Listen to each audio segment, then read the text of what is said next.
Welcome to this episode of Silver Experience Lessons of a Life Lived. Today we're going to talk about my motivational posts that I do on Facebook and Instagram, and so many of you see on a regular basis. I usually only post them Monday through Fridays, weekends I kind of take off. How did this get started? Did I just come out of the blue, just do it? Did a bolt of lightning come down and say, gee, Dave, this would be a good idea? Actually, that's not the case. Going back to the early 2000s, I was working for Bank of the West as a credit in California, and we did recreational loans, boat loans, RV loans, airplane loans. And I joined the company and built a sales team in the New Jersey office that we had. And one of my salespeople was struggling a bit, and she had some personal stuff going on, and she reached out to me and said, hey, could you send me a motivational post every morning just to help me get going? So at first I kind of scoffed at the idea, and I was like, yeah. And then I wrote back, I said, sure, not a problem. Be happy to.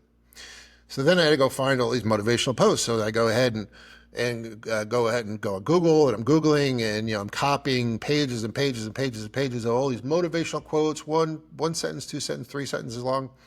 And then I would just go into that Word document every morning and copy and paste and send it over to her. And then I had a sales meeting about a month after with everybody, and we were talking about it, and everybody was like, wow, why don't you share it with all of us? Sure. So I go ahead and started sharing it with everybody. Then all of a sudden, I was no longer just responsible for the New Jersey, New York market, but then I inherited the Boston market in New England. And then I inherited the entire West Coast, from Seattle to San Diego. And I had a lot of people working on my team, and I started to share with all of them. And a lot of them gave me positive feedback and said, hey, really appreciate it. Sometimes I have a hard time getting myself going. And then comes the age of Facebook and Instagram. So I go ahead and get on Facebook and Instagram, and I start grabbing, all these other motivational channels and, the images that I post every morning.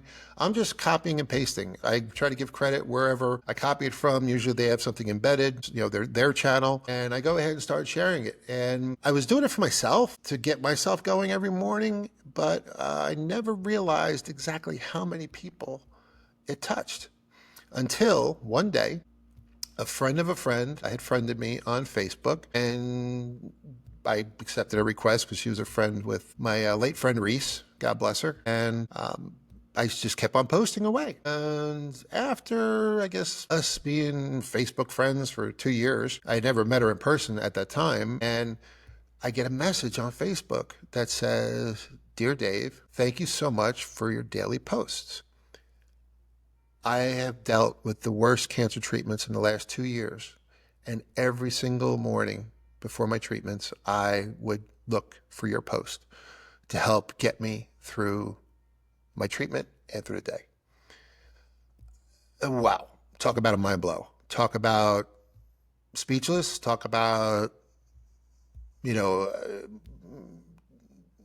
possibly a little teared up. Possibly happened. Not going to admit to it, but possibly. And I was blown away. And I wrote her back and I said, I had no idea that this impacted you in a positive way like that.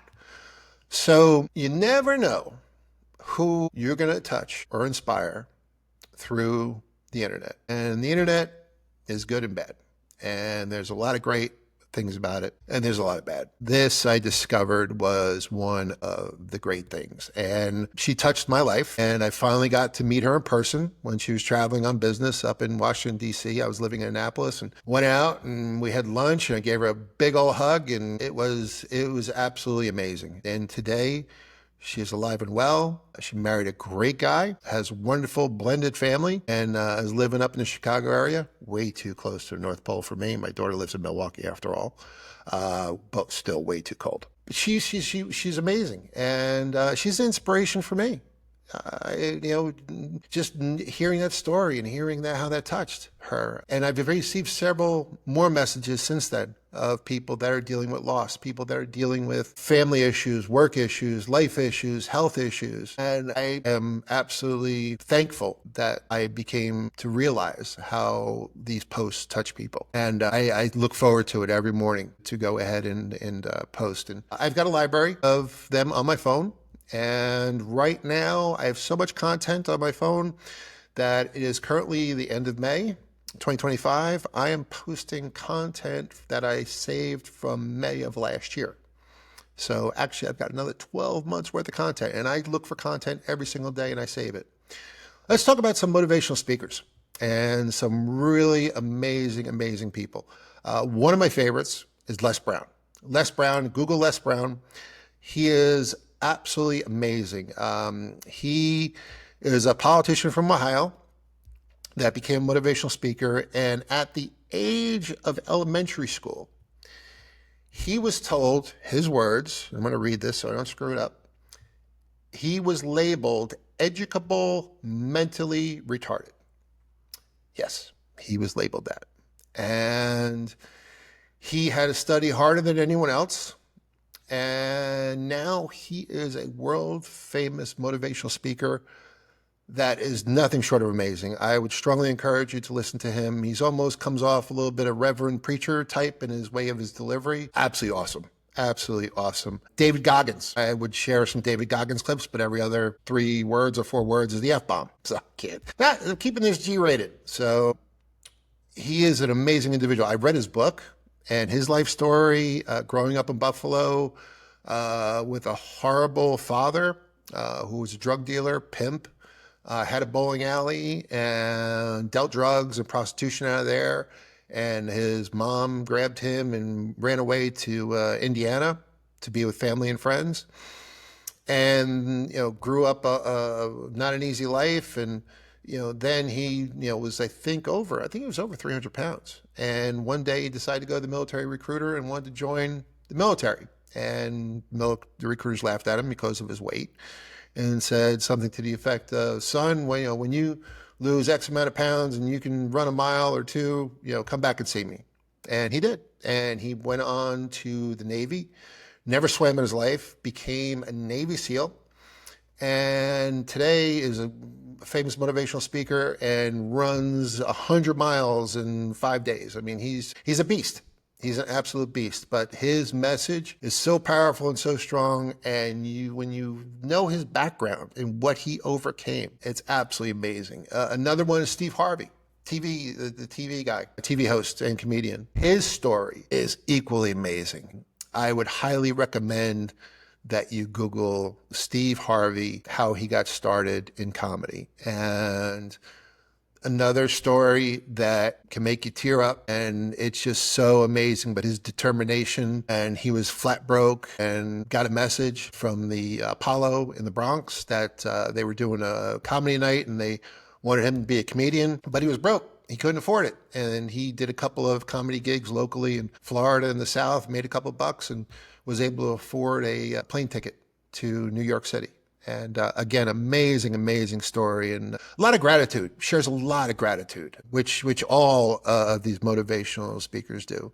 And one of my other favorites, Denzel Washington. Yes, Denzel's an actor, but if you listen to Denzel and his words and his story, and in his hanging in the beauty parlor with his mom when he was a kid, and a prediction that a lady made in that beauty parlor about him someday speaking to millions of people. And he has, and he just keeps it real.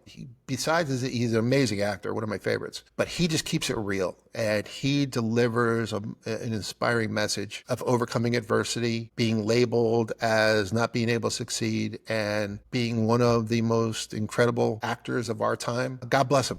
He's an amazing individual. So in closing, I pretty much want to say it's been an honor to share these motivational quotes with everyone.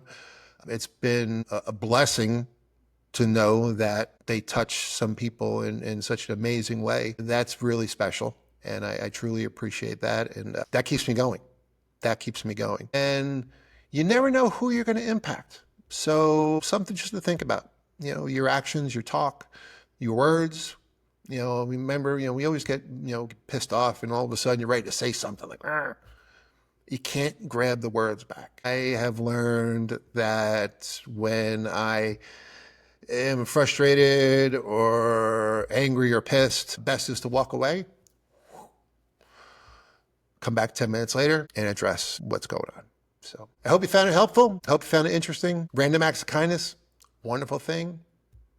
Feel free to do them. It's beautiful. Until next time, Take care.